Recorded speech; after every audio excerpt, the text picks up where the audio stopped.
The field is doubled up. We're set to go for 25 laps. The Grindstone Landscaping Canadian Vintage Modifieds. Tonight sponsored by Riverside Heating and Air. As we say that, the green flag is in the air. We're underway for the Vintage Modifieds.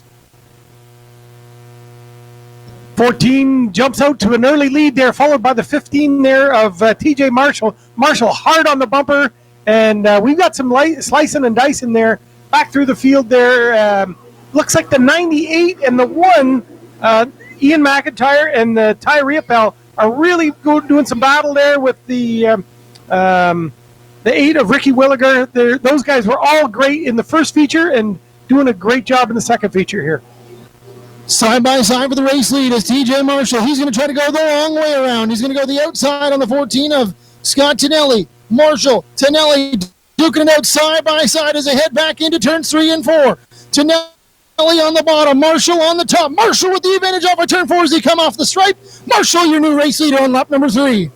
Certainly looks like that outside groove has picked up here now that we've got a little bit of a shade, and our outside groove wasn't very good in the first heat and first group of features, but looks like it's really, really picked up there now. TJ Marshall's been able to pull out a bit of a lead, probably 2 car lengths there, but the real battle is for third with the 98 of Ty Riopelle and the 8 of Ricky Willigar.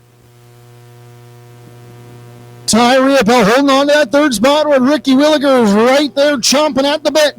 Couple battles throughout the field here as they top 2 try to separate themselves. Third and fourth, it's a battle, nose to tail.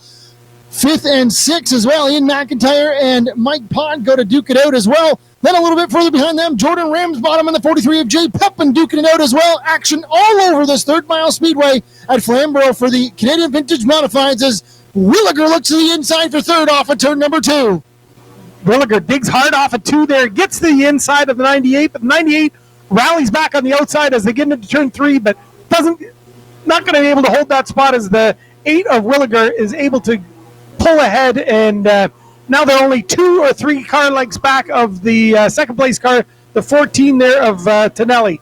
Great battle. Marshall at the front of the field has started to separate himself out as we look onto the scoreboard. We see 8 laps in the books. TJ Marshall's got about a half straightaway lead over that battle for second as Ricky Willigar's really going to make a power move to the inside on the 14 of Scott Tonelli. Move Willigar up to that second spot. He's going to try to bring the 98 of Ty Riopelle as well. They got the 37 of Heath Penny as a little bit of a pick down on the bottom side.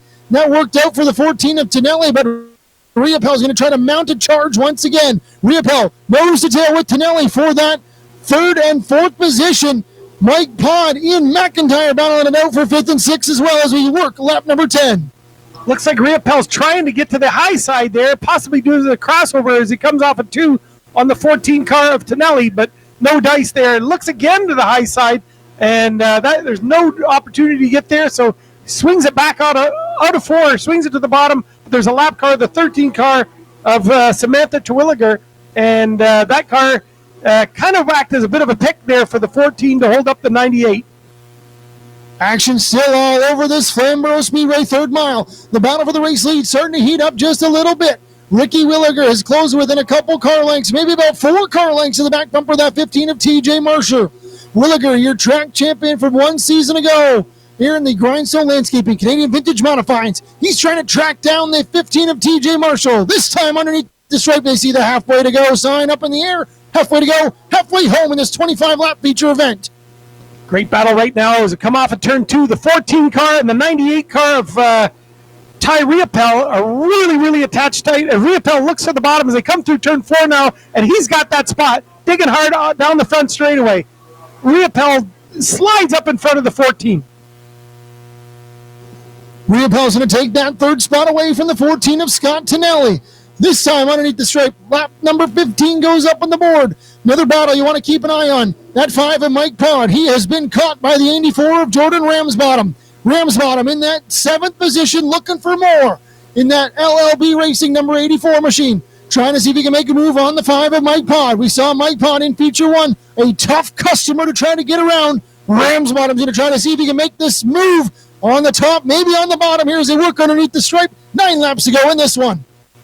Looks like the 5 car of Mike Pond there. In the first heat there, he was driving a pretty wide car there, able to hold his line, plus able to hold off any challenges there. But the 84 is really, really trying Jordan is all over the back bump of the 5 there as he tries to see if there's an opening, but the 5 has been able to really, really shut that down and not give the 84 Ramsbottom any opportunity to get around.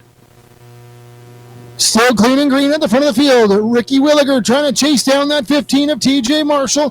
Ty Riopelle runs in the 3rd spot. 4th, the 14 of Scott Tonelli. 5th will be the 1 of Ian McIntyre. 6th, the 5 of Mike Pod. 7th, the 84 of Jordan Ramsbottom. Then the 43 of Jay Pepin, the last car on the lead lap. As we work lap number 19 of this 25-lap feature event for the Grindstone Landscaping Canadian Vintage Modifieds. Tonight sponsored by Riverside Heating and Air Conditioning. Marshall out front in this one. Willigar trying to track him down as they work around the 43 of Jay Pepin. Pepin pulls to the inside there down the front straightaway. Doesn't hold up the first or the second place car there and allows the 2 leaders to slide by there without any difficulty as they chase after one another. Next battle that we've got on the track there is the 1 car of Ian McIntyre, the 5 car, which was our feature number 1 winner of Mike Pod. Mike Pod looking to the back bumper of the 1 car of McIntyre as they get to a lap car, and that 94 of Dave Evanson. And as they work the high side there, the 5 is really, really trying to see if he's got something to work with there. Couple of team cars going to duke it out here. Mike Pod in the 5 trying to see if he can make a move on that 1 of McIntyre. 2 laps to go in this one. Pod's going to have 2 more tries to see if he can make that pass on the 1 of Ian McIntyre, put that 5 machine into the top 5. This time down into 3 and 4. TJ Marshall, Ricky Willigar come off. They're going to see the white flag in the air. 1 more lap of racing action to go. Still the big battle is who's going to end up 5th, whether it be the number 1 of McIntyre, the number 5 of Mike Pod. The 84 there is just that somebody else is going to fall out of place there, and as our leader gets the checker flag, TJ Marshall wins this final feature. TJ Marshall picks up the checkered flag. Ricky Willigar in the 8 machine comes home in second. 3rd will be the 98 of Ty Riopelle. 4th, the 14 of Scott Tonelli, and hanging on to it, the 1 of Ian McIntyre comes home with the 5th and final top 5 position. Slide in here and grab a word here with TJ. Well, TJ, you were able to take that top spot away there fairly early on. This 15 car looked pretty hooked up here in feature number 2. Yeah, apart from whatever I did going into 3 there, 3 to go? Almost threw it away. I was all about spun out. I don't know, must have just came off the brakes a little weird and came around on me. But no, it was good. Able to see the mirror, pacing it a bit while I saw the orange car behind me. Then I saw white, knew it was Ricky, and just able to maintain the pace. I know you guys have had a good season here so far with good car counts. What does it mean to see the vintage modifieds thriving here this season at Flamboro Speedway? Well, I mean, the last 2 race nights we raced 100 laps, and there's been 2 cautions for small incidental spins. So yeah, everyone's running a great job. It's been hard. It's been fair. I mean, we've been putting on a show. I hope it's been fairly respectful. I don't know. It was. I think I put a little too much distance there. I don't know, but racing, right? Yeah, I got to thank everyone that helps us out. Forgot to thank Riverside Heating and Air and Grindstone Landscaping there earlier. Mike and Ricky did a good job of that. But I want to thank Flamboro Speedway, the staff, the crew, everyone. The fans that showed up. I know it's not the nicest day. Hopefully it is a little nicer here come June tomorrow. Here you go, fans. How about a round of applause? Your feature winner, the 15 of TJ Marshall.